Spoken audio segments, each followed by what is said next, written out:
Hello and welcome to the skating lesson. I'm Dave Lees. And I'm Jonathan Byer. Hi. Hi, and this is where we have a passion for figure skating. We want to share our knowledge and passion for the sport with all of you. So if you're new here, please consider subscribing below and smash that like button so you know that you like to talk about the Grand Prix of Helsinki with us and all things Daisuke Takahashi. Jonathan, let's start with Daisuke Takahashi's performance, because otherwise I think we're going to go into the Grand Prix and get all things. He is in Western Japan.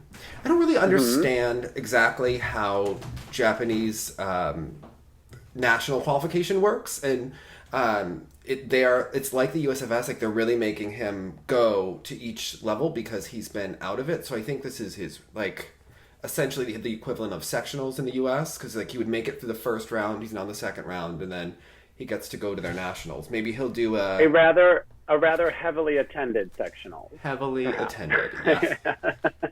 Yeah. There is some speculation from the Daisuke fans that the injury, we heard from Benoit that there was an injury, and he made comments that he wasn't completely pleased with his performance, and they say that usually means there's an injury when he'll let other people say it. He won't say it specifically. Some people thought he looked a little slow. I thought he looked great. Comparing what he looked like about a month ago, 3 weeks ago, to what he looks now, I saw so much improvement. So I know people are like, he's slow, and I'm like, we're not expecting him to be competing against Hanyu, and certainly not now. Or exactly. Yeah. To me, I would just like him to get to Worlds, to 4 continents, to Worlds, and be in the top 10 and move towards the top 6. What'd you think? It will be a tough ask. I mean, he'll have all the PCS points for sure. You know, they'll try their best. But, I mean, there's a stiff enough competition right now, you know what I mean, that the third spot isn't just guaranteed him, you know. And, right, would you say? I think KG could be surprisingly okay at nationals and upset the apple cart if he wanted to. I think if I were judging, I would give it to Takahashi. And because I, of course, would, 100%. Here's why. And I know Megan Duhamel will probably do the opposite. But here's why I would go with him. He's going to get the components. He's going to get the... I know that he said that he doesn't want to take us... he's going to... Well, yes, but he's going to get the step sequence points. His spins have improved. And his triple axels looked great in this competition. And then he's going to get the components. Whereas I feel like, I know he said that he doesn't want to take a spot from a junior skater, but I don't feel like any of the junior skaters have stepped up. And actually, I think that him coming back forces them to raise their bar. And it'll benefit them if he does make it, because next year they'll have to skate that much better. I feel like there have been the top 2 spots in Japan, and their third man just hasn't stepped up for a long time. Ever since Sochi, because when you had Machida and Oda and like all these other people that were like in that mix also, we were dealing with such depth, and we do have such depth. Well, although it's a little bit different, but the women in Japan have a bit more depth right now than the men. So yes, I agree with you. No one's spot, quote unquote, is being taken. Because really the 2 people that have earned it and deserve it the most will still get it, you know, regardless. Yeah, and I also think, you know, with him going to 4 continents in that third spot, like, you know, Oda also looked like he could go, you know, and he's not planning on competing, but to me that says something about the Japanese men below, because, you know, Keiji has been around for several years and hasn't stepped up, and he didn't step up at a rather, well, the top men, this was actually a quite stronger field for the men in the Grand Prix, but he wasn't in the conversation at all. So, but in the same way, June saw an opportunity and is like flying through those doors, opening, you know, but really KG hasn't. He's shown us some like brief moments, like there was that one NHK when we're like, oh, what's this about? And then it was like, oh, it just has kind of plateaued a bit. Yeah. So I think his chances are good. I just want to see him. I don't care. Just go do crossovers. I'll just sit in the front row and watch and cheer you on. Are you into the step sequence of the... Always. How could I not be? I just like that guy starts singing, like we're in the Bells of Moscow, and he's like, I'm myself, I'm a boy. I don't know what he's saying, but I'm like, yes. There was some couple unexpected moments, and because it's him, I was like, doesn't matter. could be to the sounds of just like wind, and I would watch him do it. So I like watching him. He's always like moving and grooving, and I'm like, yes. It's just an essence of like a feeling of cool, and we'll get to this in the men in the Grand Prix. He's much cooler than we are. Much cooler. Yes, I am many things, but I don't know that is one of them. But it's just like a state of being, and he's able to just capture that in an honest and sincere way. And that, of course, perspective of an artist of his age is much easier than it is for other people. So I don't know. I'm thankful for it. I mean, to me, of course, he's almost in the same position now. I put him in actually at the time of Sochi. Because it was kind of like, I think he looks better. I know. It seems a little like a rest has done him well. There's a different kind of focus, and there's clearly a path in the same way that we're talking about.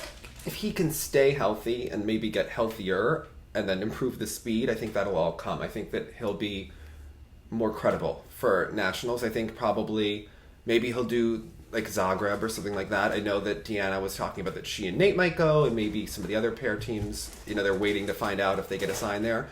And that's usually helpful to go into nationals because he's, maybe Gracie could go back. Yeah. No, I think you really surprised me with that. I didn't think you were going there. Little Zagreb. Okay. Listen, she's going to compete in Russia, and we're all bracing ourselves, Jonathan, okay? Yes, we wish her well. That was I wish her nothing but the best. Okay. But yeah, I really loved Takahashi's performance. And also in Japan, Sarah Honda, I shared the link to it yesterday. She was second in the novice A category at nationals. Okay. So what that means is their top 3 to 4 get to compete at the nationals at the junior level. So they get that experience. So we'll get to see her again. And she just looks like there's a lot of effervescence. But our friend Tom Piccini, who does IT for so many great people, said this is so symbolic of Japan. The media completely forgot about the first place girl, and they just focused on Sarah Honda. And he's like, this is why we have Marin now. And I'm like, I'm totally part of the problem, but I don't even know who the first place girl was. But if they have a video of her, I would watch her, and if she's engaging, I would love her as well. So yeah, that was Kathy Casey, remember, when she was like, no one talked about Scott Davis beating Brian Boitano. There was a reason that sometimes people don't talk about these first place people. I agree. I agree. There are many different ways to win a medal or a national championship, as evidenced even in Finland by 2 Olympic champions present, both giving very different performances and legacies to follow up their gold medal experience. Yes. The other thing I wanted to say, and we were talking about winning and placeholders and people, is that, the political things. And often we see skaters from Colorado get a push and keep getting assignments. And I have to say, no, this isn't meant to be offensive in a way, but I don't know how to say this politely. Think about it for a second. I believe in you, Dave. PR, USFS has kept giving many skaters chances, and not to be too Marta Caroli about it, but the Angela Wang situation 4 years ago, I said something about how Angela Wang needs to walk through the opportunity and walk through the moment and figure out what's going on that's preventing her from skating well. We're in the exact same situation 4 years, and there has been zero improvement. And it's frustrating. It's frustrating because she has all the ability, she has all the physical talent, she has the look, she has the programs, and she has the technique and the coaching, and it just doesn't happen. So what is the problem? And I think the U.S. ladies this season, we haven't spent a lot of time talking about them because it's been really awful. It's too obvious. It's just sort of like, and it's such a statement to what a federation can do when their efforts are put in smart channels like Korea. Mm-hmm.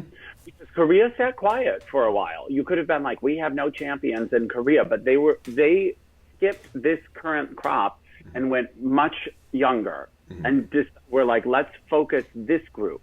The Dobin Choi's and all of these things, which were very important, but they were up here. They didn't worry about that as much as they were clearly cultivating a next crop.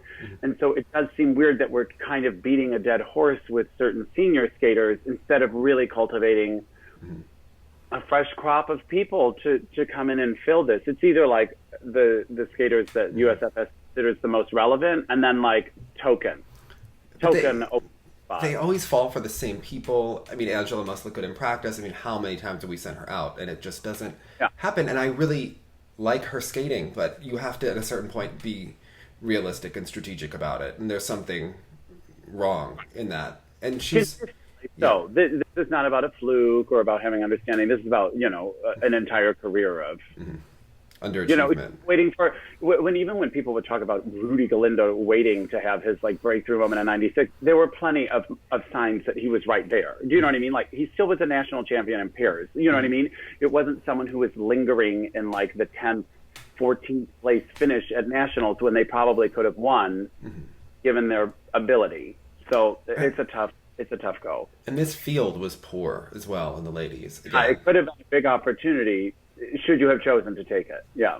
I don't even know if it's from a lack of effort. I don't know what the problem is. She's with Ravi. There's just something that's off. But let's start with the pairs, because talking about something that's off are Deanna and Nate. Oh my God. So I gotta tell you, NBC Sports Gold, I was really exhausted and I slept in on Saturday. And apparently my Fitbit was buzzing when they were skating because people were like, what is going on? And I went to go watch it, and NBC Sports Gold had like the live event replays up, but they didn't have the pair replay up like all day. And like I just really wanted to see it. So I wound up stopping at my mom's. I put it on the TV and it was on. And she was like, ooh. First of all, she was like, that girl's your age. What's she doing out there? And then she was like, oh, she is mad at him. Oh, she doesn't like him. Ooh, that was... And we said this last year, and Jim he wrote and he was like, no, they've got a great rapport and stuff like this. It's just something about, as the casual fan, something, well, obviously we're a bit more than casual, from the outside, the body language and the kiss and cry and on the ice, it has that, something is askew and it reads in the skating a little bit. It was unsettling, I thought. Well, the thing is, so she's actually rotated all of her triples this year. If you look at the protocols, they've had, not all great landings, and that's something she can improve on. It was close in the short. Yeah, it was close in the short, but I think they did call it, it was okay. They've called them. She's done her job, mostly, and Nate started to pop. I know he had problems with his knee last year, but he has just, over the summer, has developed a popping problem, seemingly, and... he looked tight in the free, and it gets worse. But you also have to think, like, they prepare, they train, and then they show up and you have the problem, and, you try to work on it with your coach. But Jim being so tense, like, does that help, Nate? Like, when you have a coach that looks so nervous himself, that's not sending, like, positive vibes on the air. Like, Elton John doesn't look nervous when her teams go out. But, the difference is Elton John... doesn't have anything to prove anymore. Mm-hmm. And I think Jim is probably very much, especially after losing Danny and Tara, probably he wants to make big statements for his reputation and for his camp and for his rink and all this sort of stuff. And sometimes I fear that joy may have left the process of this particular team. Well, I think it's what it reads. But if this team is so close to getting where they need to be, like they have better programs this year. I mean, I think the free is a lot better than the short. But they're like right there to where they could step to the moment. Again, like we talked about with Angela Wang, they're like right here.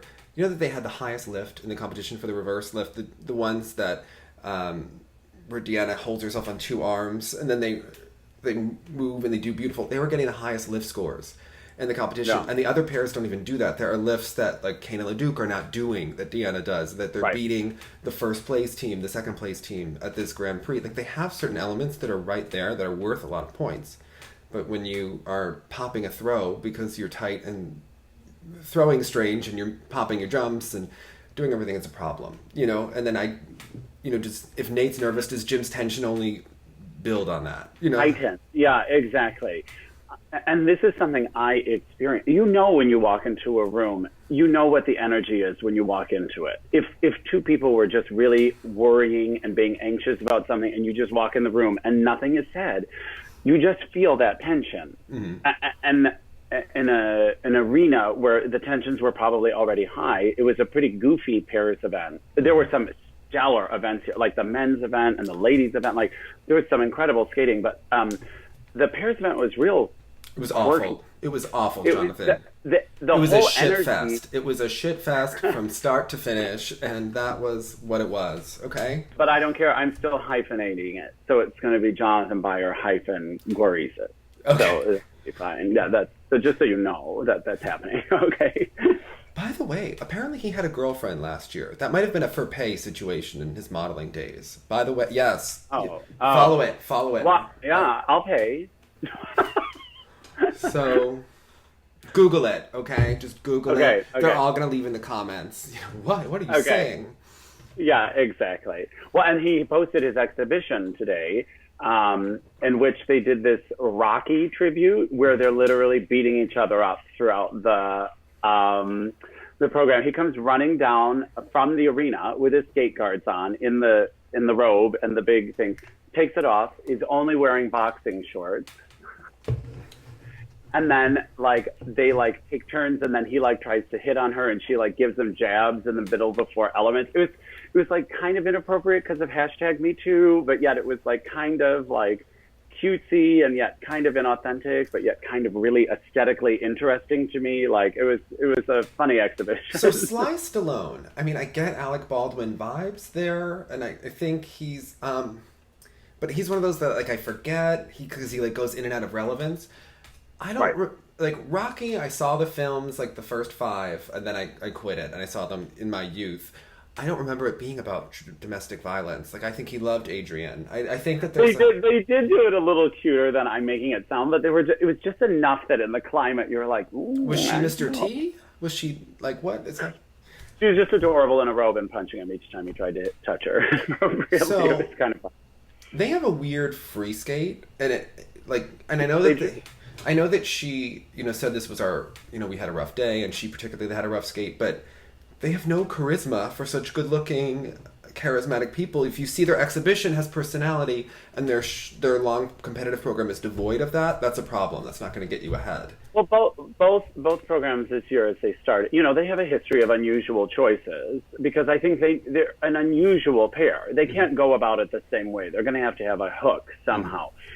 But I don't know that this is necessarily it. And then the minute the music started, and of course it says Tristan, and you're like, oh, like the Wagner? And you're like, oh, no, not like the Wagner. And then you remember, oh, Nina. Mm-hmm. It's Nina. And then they pan to Nina, and you're like, I see who's picking all of this. But it was in the free, especially with that kind of music and that kind of energy, it gives into that slow pace and kind of small skating that sometimes they fall into that trap. And I think the free skate doesn't help combat any of that. No. So, yeah. And Nina, but his posture on the list is nice. I like that. So, also, the fact that they made so many mistakes in her with Nina is interesting because, remember, we've talked about the run-throughs a lot. In particular, in Nina's camp, what they do is they do a lot of section work, which is you do a lot of intense skating work, but they don't always. So they don't do the full long program. They'll divide the programs into thirds.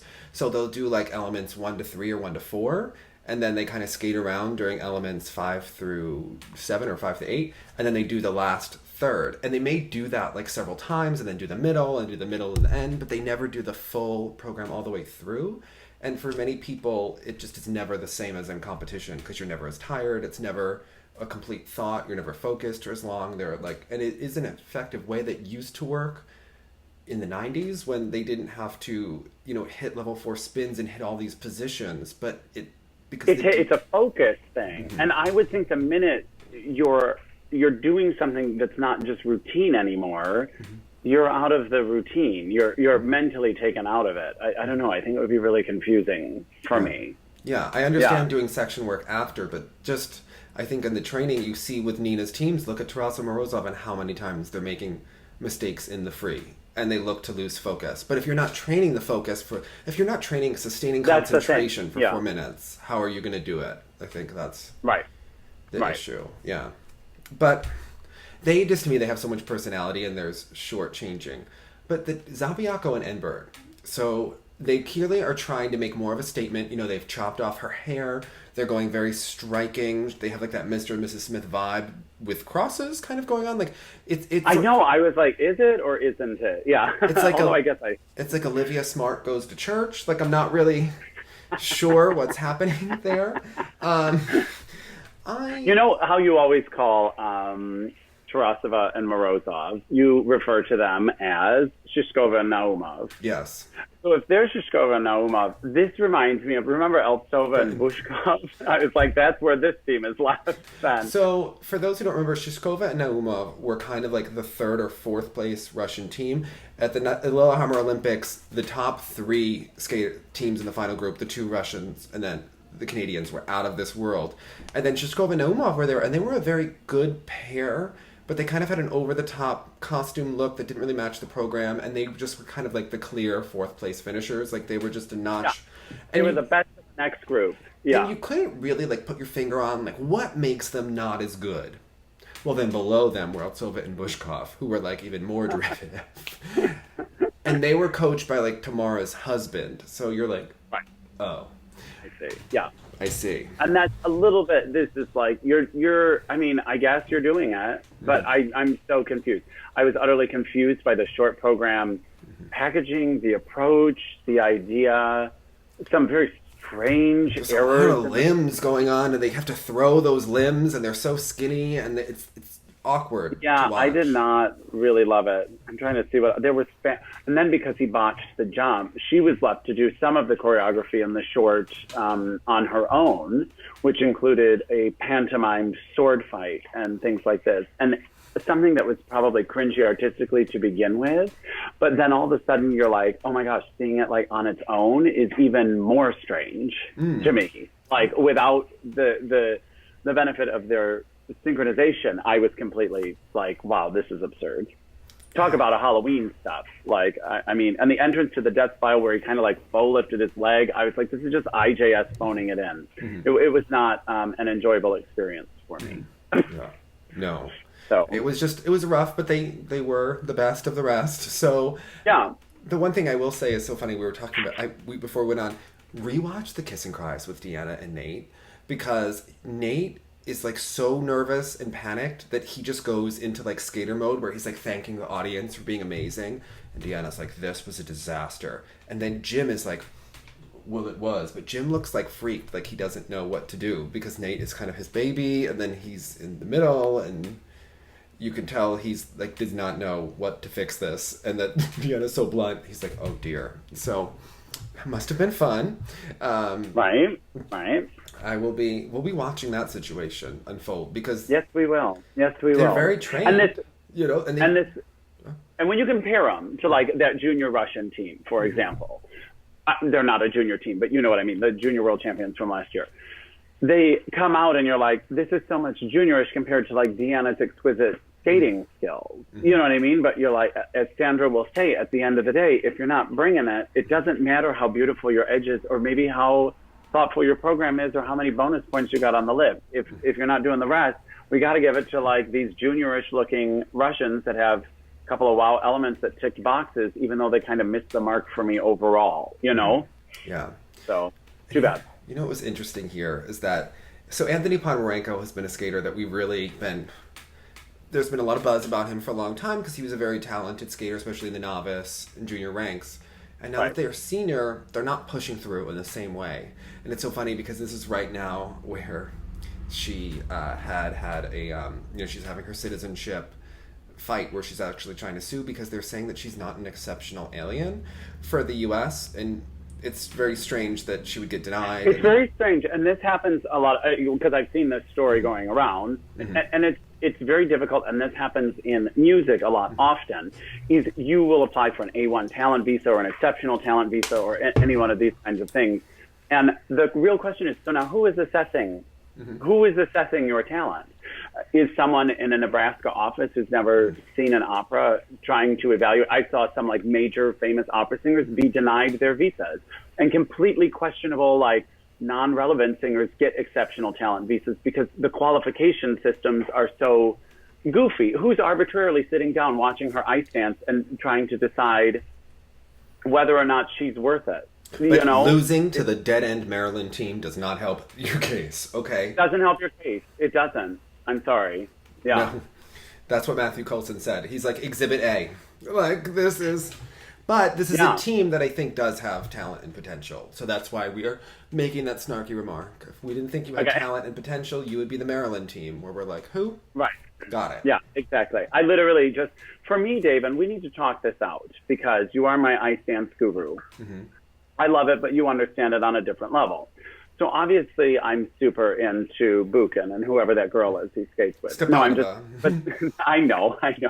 They were incredible in the short, and I do enjoy their long. I think there's a lot of great holds. I think there's a lot of great ideas at the end of the twizzles. The way they do all these sorts of things is really exquisite. And I thought, to me, ahead of time, I was like, well, they've got this by a landslide.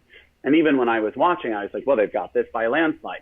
I guess you're going to have to explain to me why I am supposed to like the Italian team, because I don't. I don't, and they were very close. And a lot of people, in looking at the judging protocols, USA, Germany, and Italy, those judges in the free dance had Italy over Russia. Okay, so... And then the Finnish judge had Stepanova and Buchan only third in the short dance. So... There are things... tell me. So Stepanov and Buchan, they have a really strong pattern in general. There are problems with their twizzles that they don't cover as much distance, but they often get a little sloppy. The lift exits, the lift entrances, and the limbs. Like, he will be hunched over, and then her body position, and then they kind of let elements get away. You can see in some of their step sequences, especially in the free dance, they look quite simple, and they do a lot of skating that's not in hold. They really separate more than they should if they want to be a top 3 team, but they do have a freshness and an energy, and they're starting to get a point of view, and that's really moving them ahead. Whenever you're Russian, and there has been a vacuum of Russian ice dance, and you have a credible team, it's kind of natural that Europe will start to push their own, because North America has been so dominant. Yeah. And they do have a freshness and a currents to them. What's funny is that, so their free dance is by Beth Hart, and it sounds very similar to Hubble and Donahue, who used Beth Hart last year. However, I think this is much more successful than the Romeo and Juliet program, as they both stand right now. Well, and I have a feeling Hubble and Donahue are changing. Yeah. Well, I think Hubble and Donahue need to change the Kissing You section, and Shannon Slivka really thinks that they should be using the Radiohead portion from Romeo and Juliet, and that it would be much more successful, and she's very adamant about this. So if you're, great. If you're watching Mrs. Hubble or Mrs. Donahue, that's what they feel. That's what Shannon thinks. Yeah, yes, that's what Shannon thinks, and she's very invested because, well, I think they do because we love them. So right now, the way I see ice dance is, the way I think we're seeing this pan out, is that there are really 4 top teams for the Grand Prix final. Assuming Papadakis and Cizeron are still Papadakis and Cizeron. Then you have Piper and Paul, you have Hubble and Donahue, and you have Stepanov and Buchan. Now, Piper and Paul may not make the Grand Prix final because of that mistake on the pattern last week, but if they do make it, those are 4 top teams. Obviously, there are only 3 that can be on the podium, and in the final warm-up group at the Grand Prix final, Stepanov and Buchan are going to get the push. They're different. Hubble and Donahue, showed some vulnerability, and their material has been questioned. This is super inspired. They were a fantastic underdog team. They were the greatest underdog team ever. But now that they're expected to win, you do start to get judged a little bit harsher in terms of, like, your material. Like, is it top tier? I would say it's better than, like, what we saw from the Shibutanis last year. It's more original than that, and they had the same problem. But it's not pushing the way Tessa and Scott pushed, the way the French pushed. It's not moving forward. And Piper and Paul, a lot of people love that free dance. That's moving forward. Hubble and Donahue, the movement style is fresh. Some of the things that they do in that free dance, but the music is not, and the overall theme. Well, yeah, because I think they, as a team, Hubble and Donahue, are fresh. And so anything they do will have a freshness to it. It was actual moments like the Buchan choreographic spin, like, I couldn't even believe it. It was so fun. And the rotational lift and the entry, and then his, like, feature on the 1 foot, like, they're doing cool things. So even more than the music for me, I was missing the innovative, actual elements in the Hubble and Donahue. And even though Stepanova and Buchan are like maybe a little rough around the edges, they're still doing some funky things that interest me, that are unexpected. It's the exits of those twizzles when they're just completely in unison and just turn, and the way they exit out of them. I was like, you have taken a stale element that we have watched over and over again and made it unique and made me sit up. I'm much more interested just by nature because it's different. Yeah. So I agree with I'm you. excited to see this play out. I just didn't understand why the Italians were such a threat. I understand that they have nice holds, they have nice posture, things like that, but overall, it just didn't stiff. left me cold. Her upper back in particular does not move. It does not relate to music. They don't have a star of the team. And frankly, they both lack star quality even together. I just don't. And to me, when you go right after Stepan Buchan and The Rock and the Beth Hart piece, you really see why La La Land isn't that great of an innovative vehicle. And it's like, who cares? And their packaging is really kind of banal. Basic. It's basic. It's formulaic, and to me, dated. It looks old-fashioned. It looks conservative. It looks really lacking. Just really lacking in terms of to be competitive with other top teams. I think that was really. It's not. I mean, they're making a big move. They're for sure in a new category this year. They don't have the same level of ability in terms of the skating ability, the movement to music, the innovation. They have a ceiling. And we've seen it. They're not really progressing in terms of just being dancers on the floor. I think that's what's missing. They may be able to skate elements well, but they don't have an artistic point of view that's really unique. You know, their Schindler's List was okay. This is okay. It's not great. It's not awful, but it looked really boring and really stale when it went juxtaposed the way it was. Yeah, it just didn't. I was just floored at the proximity that they were to Stepanova and Buchan. It just didn't really make sense to me. Did it make sense? But I do like Stepanova and Buchan. They have that.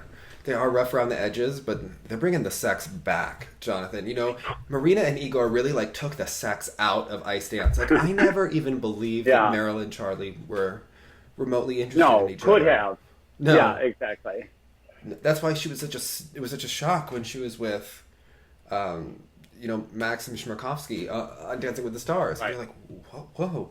But they were beautiful dancers, and they did beautiful stuff, but they didn't have the sexual tension. And Tessa and Scott were a romantic team, but they hid the sexual tension until later on it came out, with their Carmen and with other things. So, I'll be curious to see kind of if that reemergence in ice dance makes it kind of current and exciting, because it is. I hope so. I'm hopeful. It may be interesting to watch on a lower level, but that lower level will engage people. So I'm here for it. Right. Yeah, exactly. Tarasova has been behind this team forever, so she feels very correct and right. And I always preferred them over Dmitry Solovyev. Yeah, and for sure over Nikita. I mean, to me, I much prefer this team. Solovyev is doing shows with Ilyinik. They're skating together. So it's unclear whether or not they will do competitions together, but they are doing shows together because Bobrova's not skating, and they're skating together they'll do the Nutcracker, I think, together in the other shows. If that partnership is successful, that would be interesting if they came back, because I think they could. Well, remember there was that one hot second when Maya Usova paired up with Yevgeny Plashov. Hot second? It was 4 years, 5 years. I know, but you didn't see enough of them for them to have really been a mainstay there. But I just loved the let's just switch. Yeah. Well, they were both getting the money on Champions on Ice, and we had to have someone go in between all those ladies, so. I know, right? Exactly. The other thing is, people wanted to know, we got questions from viewers. Our friend Steve, he wanted to know if you really enjoyed Sergei Mozgov's deep V with the tattoos. With the tattoos. He wanted to know if you're into that, because we know you like some chest hair. Do you like some tattoo? Yeah, I'm all buttoned up today, too. Yeah, obviously. But, I mean, it's getting a little out of control, so I have to really compartmentalize. Really, this event belonged to Buchan for me over here and Glory's over here. So. Okay, there's too many attractive people in one event. Yeah, I mean, what can I say? It's an embarrassment of riches. Okay. Well, speaking of an embarrassment of riches, the men's event here was really, really stunning and spectacular. but I'm not sure if Breshna's... People are sentimentally rooting for Breshna, but Of course. I can't really handle the air guitar. And when I was about to take notes, Michael Shanley was sitting next to me and he goes, I'm sorry, this is just terrible. Like, he just pipes up with one of those comments every once in a while. And he wasn't wrong. Don't accept it. Yeah, he wasn't wrong. You know what it is? It's a neat, it does have the fluff quality to it, the fluff piece quality to it. Mm-hmm. And that it really had been like, come on, he's been here forever. Mm-hmm. When was he fourth at World? 2010 or something like that? I mean, this has been going on forever. So, and he's been underachieving forever. When you'll see him look... And once you realize, like, you're actually one of the people that the judges help. Mm-hmm. Like, I think and that's what Rolf was really trying to point out to him at Skate America, is he was like, really, if you look close, they're trying, but you don't let them help you. And sure enough, as evidenced here, they for some reason are happy to help him. So it seems silly not to take advantage of that. Well, yeah, and he's had the opportunity where because he's put in the training with Rolf, and I think that Rolf has helped him believe in himself, and probably Nathan not being there adds to him. And Rolf is making a push for his own skating school and building up right now. And it has to help the fact that Nathan's not there, that Rolf can be like, look, you have so much talent. You can do these jumps. Do them. And it's working so far. They've removed some of the load in the program. He's not doing all of the quads, but he is going after things, and it's working. The program is juicy, and it's kind of... Yeah, but that had become a hallmark, so at least we were kind of used to that. But the delivery, we were not used to, so... Yeah, but I'm curious about him. I mean, good to see him make a statement. Thank God it's not like Voronov making the final again. You know, like, we have to really be thankful, about this. Well, people that liked that, I think, liked it for the same kind of sentimental reason. You know what I mean? Yeah. And he did give Rolf the shout out in the kiss and cry to be like, see, this one was better. And it was, and they rewarded him accordingly. I mean, he's in the Grand Prix final, most likely, yeah? Yeah, no, he is guaranteed. So... Yeah, like, whoa. Yeah. And it's unclear whether our next skater will make the Grand Prix final, but he is so close to making it. And based on how the points are going to flip out, he may make it, is our friend Junhwan, Mr. June, July, August on Instagram. I chuckle like a nerd every time I see that. Love that he's in on the joke. He's our friend from Korea that has really great hair. I'm fascinated by his hair. It's so full and so it looks so healthy and conditioned. Like, I'm really curious. I don't have bouncy hair, and he has bouncy hair. I did get my hair cut because we're doing a fun interview tonight, and I wanted to feel like... I was waiting to comment on it until that interview. It does look very nice. Well, I go between two people. I have my friend Ruth, who's like my mamacita from Colombia, who does it, or I go to the more down and dirty salon where people definitely have like several baby mamas and like a different crowd. Children, when they're like the people that cut your hair definitely had like a teen mom situation, and that's who did the hair, but it can be a nice change. So I was feeling it. It felt appropriate. Yeah. Anyway, if you're know what? So speaking of the hair, though, there's something about it that's all a little bit vintage. Mm-hmm. It's a little bit that 76 to 80s era of men's skating. Like, I half expect him to come out with those. Remember when they would do the Robin Cousins and the Jan Hoffman, like the pants with the bell bottom that would like come over the skate? His I was styling. like, there's almost a thing there. Like, he could go there if he wanted to. He's a like throwback. Some super throwback. Yeah. I want him to use his lower body and extend a little bit more, but I see so much growth in his skating. And the one thing, you could tell Brian loves him because he takes advantage of every opportunity. You know, he was kind of lacking in on ice personality. Apparently he has a lot of personality off ice that they're injecting on the ice. And you could see that these programs were so much better than what he did at the Olympics. I remember thinking he was a good skater at the Olympics, but the programs were so boring that it didn't resonate. And this year, it just worked, and the movement worked. You almost wonder if they always knew this was coming, and they always knew that this would be a gateway year like they had planned for so many other skaters that don't end up following through with the plan. But he really is following through with the plan. That, like, opening quad Sauko in the short program was like the softest, lightest, easiest thing. It didn't have much going into it, but it was just so like buoyant. It was insane, this kind of quality, and seemingly unfazed by all of this mounting hype.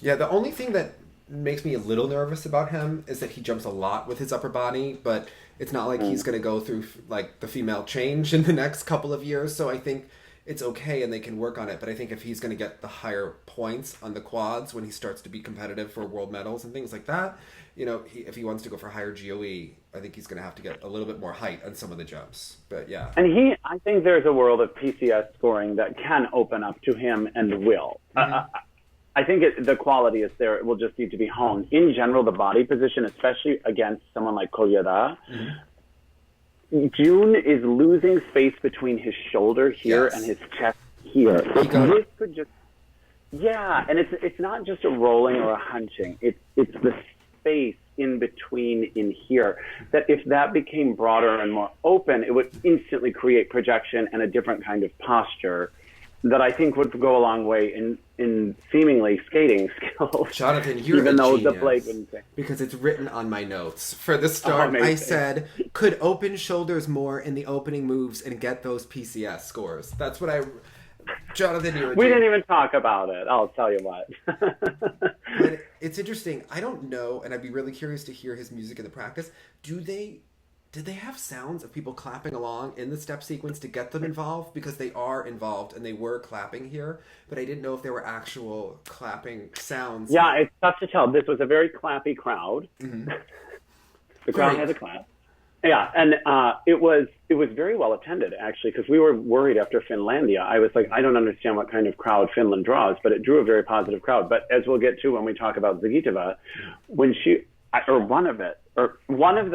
I think it was one of the ladies, the crowd started clapping, and it was so off the beat that it like was ruining the music. Not in a haha funny musical snob way, like in a legit, like they were confused by the music and didn't understand that this probably wasn't an appropriate clap along spot, but they were very excited to do so. So there you go. Yeah. The other thing I think with Jun, there are little things that he could do better. I think he has a great combo spin. He could sell the choreographic sequence even more. That goes back to the opening moves in the choreography. And I also felt that his flying camel, he has a great flying camel in the positions, the unicamel to the back donut, but it needs to be faster if he really wants to be getting +3s and +4s at the World Championships on that kind of level. And that could really help him, because I think he'll be the top 6 of the world by the World Championships. I think this is his climbing season. Yeah, and as we talked about, how those PCS will grow sometimes the minute someone starts getting this kind of momentum, exactly like he's doing now with the new system. I will be intrigued to see how far it can go. Also with even just certain GOEs, because he was getting high GOEs, like the quad sow. I was referencing actually the short program one. I mean, that was a +3.19, but what about the spins? What about the footwork sequences? He'll start to get more benefits of the doubt. I'm intrigued how far it'll swing. But what's not to like? What's not to encourage here? This sends something not only to the skater, but also to the other skaters to be like, this. We like this. Yeah, more of this. So even though Hanyu created such buzz during practice with the individual elements, when it came time to the overall sessions, Koryada was actually out jumping Hanyu in terms of consistency at certain points based on some of the reports that we were getting from Helsinki. But little baby Baryshnikov really blew the pooch in the program both times. And he's got the ass pants in the short program. That's definitely going to help with some of the judges. And the free skate, he has the deportment to be a great Carmen. But, falling on the opening 2 quads, he has the greatest intro transition into this triple axel. Rewatch the first one. It's so fantastic. He's got a great sit spin. And he does many things, but, he doesn't do the intended rotations, like the triple Lutz, Euler, double sow instead of a triple sow. He lets the points get away and doing triple doubles instead of triple triples. And then he had one of the most tragic step sequences of all time where he bobbled on the twizzles on both feet. Yeah. On both. Yeah, that was tough. For me, the short, again, we've said all this. We love the lines. We love the spin positions. Like they're straight across when he's doing those camel spin. And what he has is there's a tension in his body in a positive way, in a way that when it's a total different approach than we were talking about a little bit about this with Aliev and Kolyada, but like also even with Hanyu. Hanyu has a more carefree, casual, relaxed body deportment to him that is carefree and lovely. Whereas Kolyada is a positive version of rigid. It carries a good tension in it, and it makes for very clean, clear skating that I really respond to. And his arms and extension, especially in the short program I said before the flying sit spin, it's like out of this world. It's as if, right? Sometimes in like movement classes, they'll teach you like a bead of water is like on your hand and you have to never let it go. And he never lets anything drop. Yeah. It's always up, and it's so impressive. And I hope that he gets over whatever happened here. He needs to go train with Breshna and Raf. Go back there because I think the competition would do well. There's something missing. And I think Boyang Jin. So you could tell that they're really trying to improve his movement quality, and it's just not like the programs are. They have choreography. He just can't sell it. It just doesn't work, and it looks really put on, but he's not a mover or a performer, and it's hard to watch in a little bit. Like there's a disconnect. Did he always have the Tanya Harding gold blade? I don't.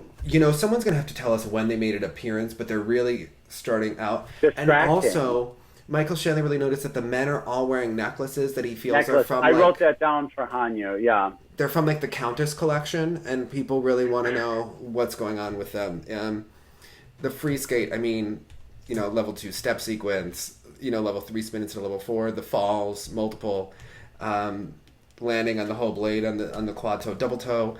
It's just, does he ever do well during the Grand Prix? I don't remember. He always has some sort of injury or something, but he is falling behind with these top men. And even when he does a beautiful quad lutz, you don't expect him to do the rest of the elements well, and the program isn't strong enough to compete with the brilliant programs of Nathan Chen or Shoma, and I don't see him staying in the top. He's just kind of a negative GOE skater. So he was one of he could do these tremendous things, but they were always a little eked out. So you knew that, like, perhaps with the +5, it was going to hurt him even more, I felt. And he's not jumping well. And it's one of those things, like, with Vincent, there's this a whole argument. Do you push them to become better skaters? But as they pushed him, when you were like, you just said what I wrote down. I was watching on Eurosport, and I kept thinking to myself, well, this is ridiculous. Okay, sure, they're working on these spins, they're working on these programs, but at the end of the day, the only thing he had has gone away, and so now he's just non-relevant. And then Mark Henretti, who we love, like literally said those exact words. He was like, you see that they're working on this, but they've taken away the only thing that made him that got him a seat at the table to begin with. Yeah. So, unfortunately, I don't see him being a factor unless he's clean. Yeah, and I'm sure there are injuries. But someone who is really moving a step forward is Hanyu. I mean, Jonathan, these performances, especially, the short is fantastic as well. I don't know if his individual programs, I don't think they're as choreographically as strong as Nathan's. I think Nathan really has the best, and Shoma have the best choreography and construction, but this music he believes in and he sells it 1,000%, and it makes his overall star quality and movement makes these programs so successful that they will get the points. I think that his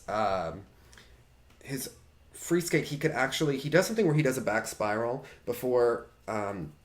But the free skate could build earlier, and I feel like there's a transition that he really needs to hold before the triple flip, triple toe. He needs to add in some more things before the triple axel to kind of build the program earlier to make it rapturous at the end.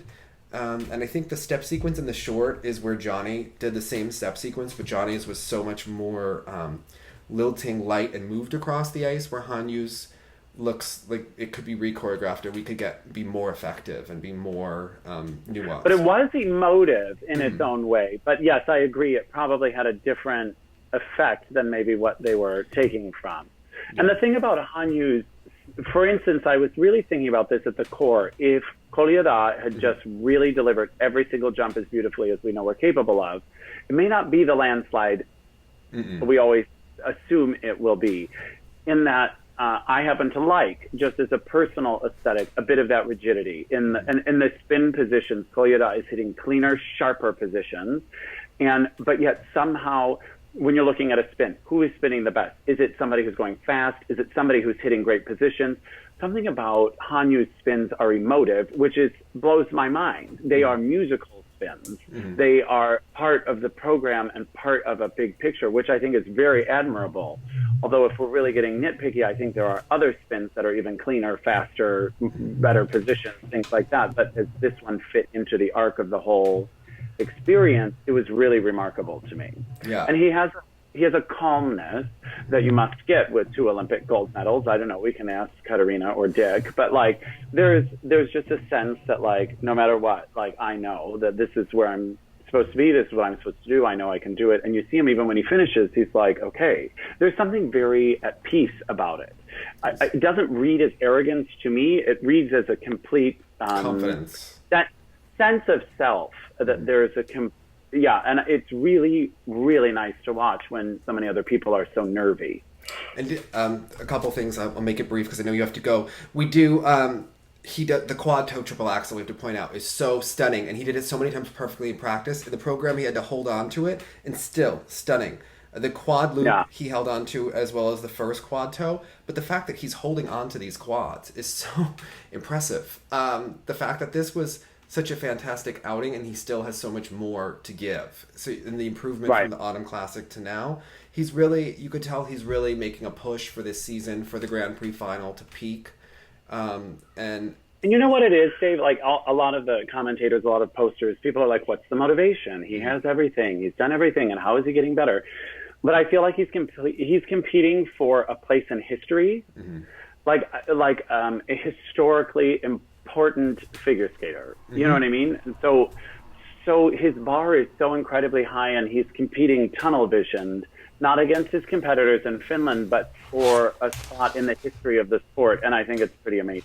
The Ina Bauer moment, so incredible in that free skate. I just wish certain moments, like when he hydroblades at the end of the choreographic sequence before the sit spin in the free, I just wish it was like a little lower and longer. I wish he was able to have more of a moment with it, because he's a type of skater that creates moments. I just feel like some of them have to go by faster because I like it so much I want it to continue. So yeah, I think that I was talking to the ending program could be structurally better to get a bigger effect at the end, and there are movements you can hold out longer. It's a little rushed. I think the short as well, to get the full points. It's the right feeling. Yeah. To bring it from the 9.25 to the 10, I think, and what I would score. But the ladies, we need to talk about Zagitova, because this is interesting. She's obviously going out there and delivering consistent enough programs to win, but it looks like the technique is starting to fail her. And we noticed hints of it with the growth over the summer, and then they were getting it back together, and then it's popping up to where it doesn't look like a training, or this looks like how her technique that she was taught is no longer effective for her to maximum jumps. And it was happening to Evgenia, and it's why Evgenia has had to rework. But her jump, as she would have even if she had stayed. Changes would have needed to have happened. And I think Zagita is doing well because of who she is, not because of the technique. She's an athlete. She jumps with her legs more than Evgenia does, and she's a fighter. And she is growing as a performer. The thing is that the jumps look on borrowed time. And that's a problem. You could see all of the jumps are starting to look borderline under-rotated. Almost all of them are like really close. And they're point where she's lifting with her arms so much that she's not getting the same height to clear the rotation to get the second one. When she does the toe loop, it's not effective and it's rough, even in practice. Right. And then she's popping the loop a lot, which that's concerning too, because usually someone like her could pull that around and make it effective. Well, those triple loop drills where they do like 8 of them in a row or whatever. And so it seemed, of all of the errors I expected from her, it wasn't necessarily even these exact errors on the back half of the combos. I expected, a couple of tight landings or something maybe, but this was an unexpected This looks like they're trying to hold this to the World Championships until they have the next crop come up. But if I were to see her through, if I were, Satoko or Ensu or Tutamisheva, this is when you make your push, because probably the number one ranked skater in the world is showing some vulnerability, and I think that it's the first place is not so secure, so that's when you need to just hammer it and win those practice sessions and really make a push for both the judges and the other skater to know that you're coming and you're good. And I was trying to figure out, because she's a remarkable girl. Her spins are great. She has tremendous speed. She clearly has tremendous work ethic and all these sorts of things. What it is that bothers me a little bit sometimes is it seems like the energy from her kneecap to her toe is dead. It kind of hangs there in all of this 1 foot skating. I'm often looking at the blade that's on the ice. And she has the arms in the short that you've pointed out. It's all distracting. And then all of a sudden you look at I don't know if this is the right terminology, but like if you're in a choreographic sequence, if you're in a step sequence, the free leg, I guess, the one that is up, that is doing something so that we're watching the blade on the ice, it's literally just hanging there. And it's literally from the knee down. She drags it around. It's like an ice dance here where like the guy is dragging a girl around the ring. I mean, she's like dragging this appendage with her. And it's sort of where that kind of missing element comes in, versus someone like, I don't want to say it wrong, her Russian compatriot here. Oh, Sofia Konstantinova.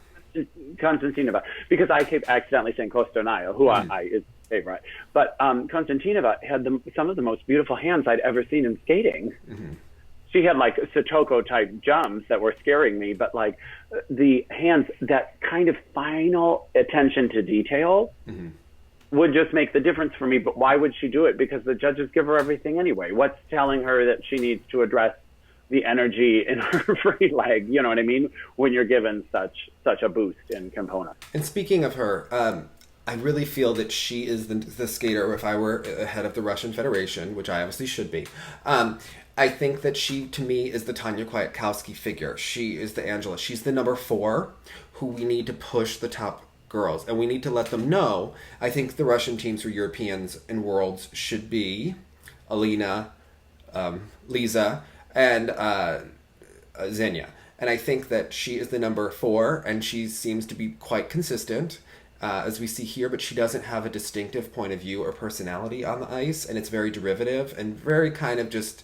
The short was much more successful because it utilized her exquisite hands in the tango, and I absolutely was taken with her hands. They were like magic. And then she would do these jumps, though, that I was like, I don't understand, because she comes from the Kolyada camp, right? Yeah, the Maria Sotkova arm over the thing, and they were very low to the ground and kind of leaning, and they made me very nervous. But there's something there. There's something about the short was very attention grabbing for me. Yeah, but ultimately, I think that those are the top 3 in Russia right now that we have to be really looking at. But I think that she's right there. So if the other 3 don't push forward or get an injury or something like that, that could be just an interesting note about our friends from Russia. Pogorilaya is now going to be coached by Victoria Volchkova, our old friend. She's switching coaches, so she's not with the hot Victor anymore.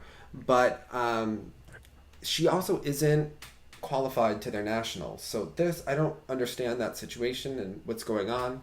But okay. she's sticking around and still relevant. But talking about the Japanese skaters, listening to Benoit and watching Kaori and how she does want to perform and exudes joy, and she has those powerful jumps that you like and those strong legs, I'm really falling for her.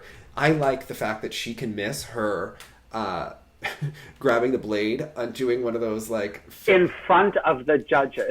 And laugh it and then off. Miss it again. Yeah. Obviously, I think we should change that to just a forward-outside spiral. It's a choreographic sequence. Just let it be pretty. This is ridiculous. Here's the other thing I was going to ask is, and we've talked about this with a couple of the skaters, Medvedev included. It's like, if you have your triple that's your go-to, I don't know.